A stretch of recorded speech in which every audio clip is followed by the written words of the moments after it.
How do you make sure your water on board tastes good? I'm Carolyn Sherlock, and on this episode of the Boat Galley Podcast, I'll share some options for filtering your water and let you know what we use on board our boat. This episode of the Boat Galley Podcast is sponsored by Infinity, the most trusted name in woven vinyl flooring in the marine industry. Since 2008, Infinity has offered boat owners premier flooring options proven to withstand even the most demanding environments. Each of their products is equipped with UV-stable fade resistance and antimicrobial technology, giving them both durability and style that can't be matched.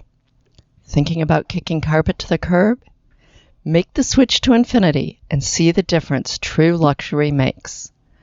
Visit infinitylwv.com and use the coupon code GALLEY for 10% off any area rug. Limit one per customer. The first several charters we did, and trips aboard friends' boats, I'll admit that the topic of water filtration never crossed my mind. Now, after 12 years of full-time cruising, I think it's something that every boat owner should seriously consider.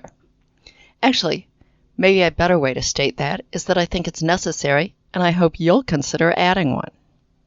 So why filter? Well, no matter what type of cruising you do, even just afternoon day sails, you'll benefit from a water filter. It has good tasting water. Even pure water will pick up a taste from the tank. Plastic tanks seem to have more problems than stainless ones, but it'll be a problem in any tank. A filter will remove chlorine. Many cruisers use chlorine to keep crud from growing in their water tanks and also to purify the water. Freshly chlorinated water tastes bad, and it can cause problems in cooking. It'll kill yeast in bread making and yogurt cultures, for example. Filters will also remove bacteria and crud. If you don't chlorinate the water in your tanks, all sorts of stuff will grow in it, particularly if you're in a warm climate. It will also purify caught water. If you catch rainwater, it'll collect all sorts of stuff as it makes its way through the atmosphere and across your deck or tarp and into your tank.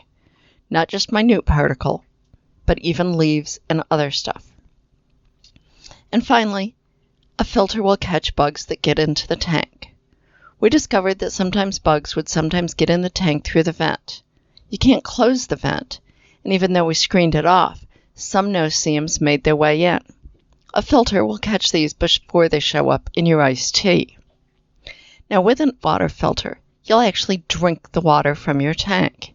You won't have to buy cases of little water bottles, resulting in less to carry, less to stow, and less trash. And all your cooking will taste that much better, not to mention being healthier. Now, there are three broad classes of filtering. After the tap or right at the tap, such as many of the Brita and Pure filters, a Seagull-type filter, and a standard plumbing filter and housing. Before you decide between these, however, you need to think about the purpose of the filter.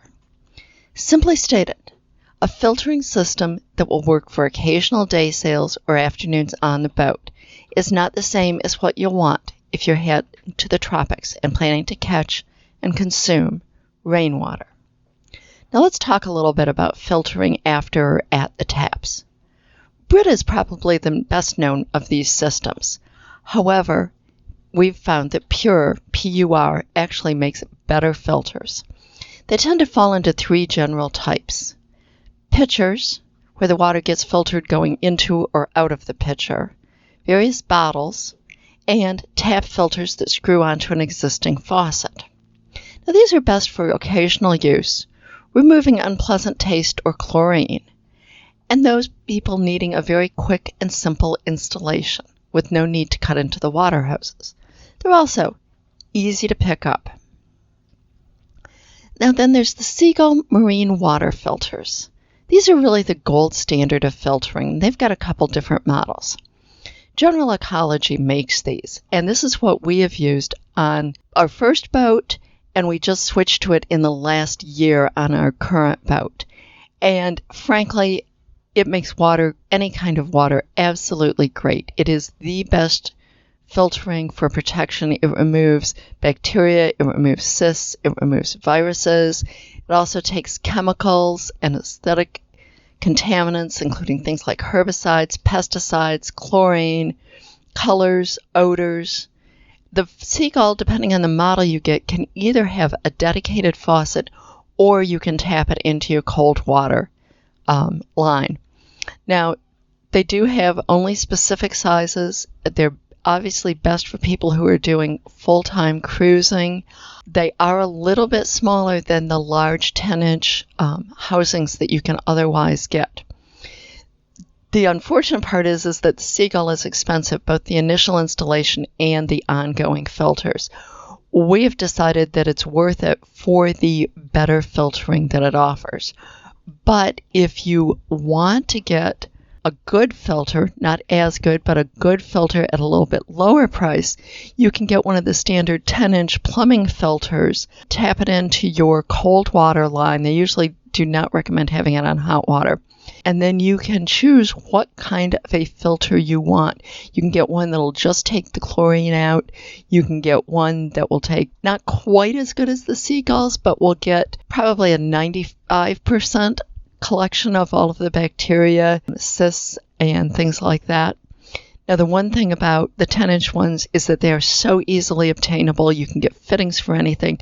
You can buy them in any hardware store. You can even buy them in most foreign countries.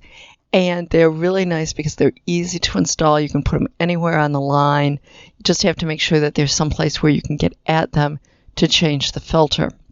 They're also a little bit less expensive. Whatever system you do go with, you'll enjoy drinking good tasting water, coffee, tea, lemonade, as well as food that doesn't taste like bad tank water.